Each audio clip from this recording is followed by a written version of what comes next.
I was not originally going to record this video, and I did not exactly want to do so at first, but I felt compelled to in the last few days with recent events, so yeah, go ahead and bitch to me in the comments about it. I really don't give a fuck what a lot of people who disagree with this think, because honestly, I just read that for entertainment, so yeah, please try to insult me. It's not gonna work out. Anyway, let's get this on with. Wait, I have something to add. If you ever wonder why my eyes look kind of weird when I make these at-length narrated talking videos, it's because I use NVIDIA Broadcast. I'm reading from scripts.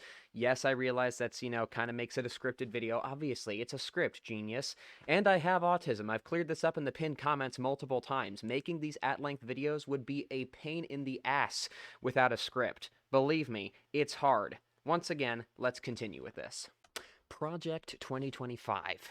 A name that sounds even more sickening to me than Mein Kampf. Something that almost made me put a Winchester 1300 Defender in my mouth after the election in 2024, too. But now that I've looked into it, now that we've seen huge pushbacks against it, boy howdy is it going to fail spectacularly. And here's why.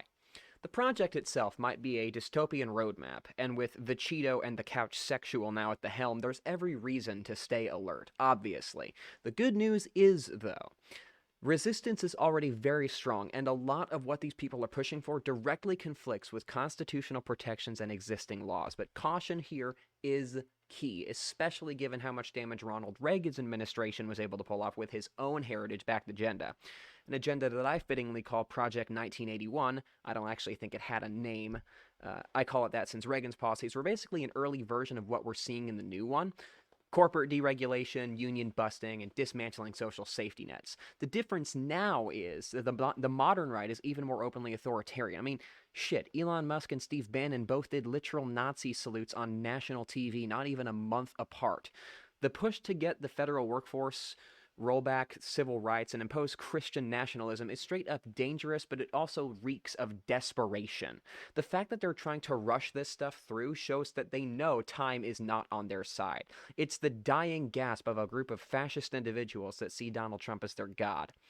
Let the record state, though, that the Heritage Foundation has been pulling this same stunt for literal decades. Back in 2001, they pushed something similar to what we're seeing now called the Mandate for Leadership, which was a right-wing policy playbook for the Bush administration, gag sound effect.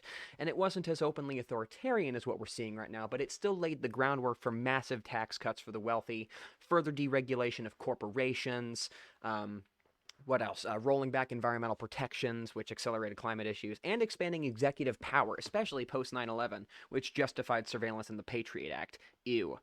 Reagan's Project 1981 was mostly about destroying unions and cutting social programs, while Project 2001 was about militarization, corporate giveaways, and government overreach, all under the guise of fighting terrorism after the events of September 11th, 2001. Now, with this new version, they're panicking. Absolutely freaking out, taking things even further by attacking civil rights, LGBTQ protections, which I'm pan, so obviously I'm gonna take that pretty seriously, reproductive rights, and democracy itself. The fact that they're recycling these strategies should tell you just how unoriginal and dangerous these people really are.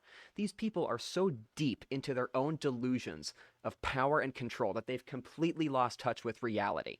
They'd spent decades, literal decades, crafting something here, trying to craft policies to strip away rights, funnel wealth to the top, i.e. Reagan's trickle-down economics, and impose their warped version of society on everyone else while calling it freedom. It's textbook projection. They scream about tyranny while actively trying to build a tyrannical government. Yes, they absolutely need therapy, but let's be real. Most of them wouldn't even take it if it was offered. They're too far gone, convinced that their greed, religious extremism, and authoritarianism are some kind of divine mission. Christ alive. I mean, if anything, they try to privatize therapy and sell it as some sort of subscription service while outlawing anything that makes people actually question their surroundings. I mean, hell, they're trying to do that with the National fucking Weather Service, so what's to stop them from doing it with mental health services, huh? I mean, the good news, like I said a little bit earlier, though, they're panicking. The whole idea behind the project was a total collective freakout. The sheer aggressiveness of Project 2025 shows that they know time is not on their side. Their base is shrinking, younger generations overwhelmingly reject their ideology, and they're resorting to brute force because they know they can't win fairly anymore. The challenge now is whether or not we're going to outlast them, expose their tactics, and ensure that they don't get the chance to entrench their dystopian nonsense. They are loud and dangerous, absolutely, but at the end of the day, they're desperate motherfuckers. They see a profit loss opportunity in every branch of government. It's not even a business, for God's sakes. But these people treat it like one because profit and control are the only things they understand. They don't see a functioning society. They see departments to defund, assets to privatize, and regulations to dismantle. This is all about maximizing power and wealth at the expense of everyone else. I want to come back to something here, though.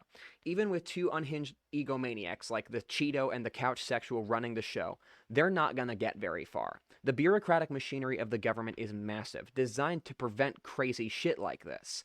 And a lot of their plans are straight up illegal or require congressional approval, even with a Republican majority, which isn't a guarantee. And they underestimate just how much resistance they're going to face from activists, courts, unions, and even parts of the federal workforce itself if it's not happening already. It's like they're trying to hostilely take over a company that doesn't operate for profit and has built-in fail-safes. They'll cause chaos, absolutely, but they're not getting the full takeover they dream of. I'm just glad the meatheads at the Heritage Foundation keep falling flat on their faces. With Project 1981, Ronald Reagan managed to gut unions and deregulate industries, yes, but he couldn't fully dismantle social programs like Social Security or Medicare despite the Heritage Foundation's best efforts. With Project 2001, Bush was enough of a useful idiot to push their foreign policy agenda, but the broader domestic goals fizzled out once the housing market tanked and public backlash grew back in 2007. And now, with Project 2025, it might not even get off the ground, and even if it does, it's going to do what Northwest Airlines Flight 255 did, stall and crash right after takeoff. The only difference here is that instead of one tragic accident, this is the third time they've tried to take off, and they still haven't learned how to fly the goddamn plane. We should, you know what? If anything, we should be seeing the Democratic National Committee members who handed our country over to these treasonous assholes. We should be holding them over tank barrels and bridges right about now. I will hold them way more responsible for leading us into this snake pit than any other right-winger perpetrating it. There's a reason why I left the Democratic Party. They're complicit. Instead of fighting fire with fire, they chose politeness and empty rhetoric while fascists ran wild.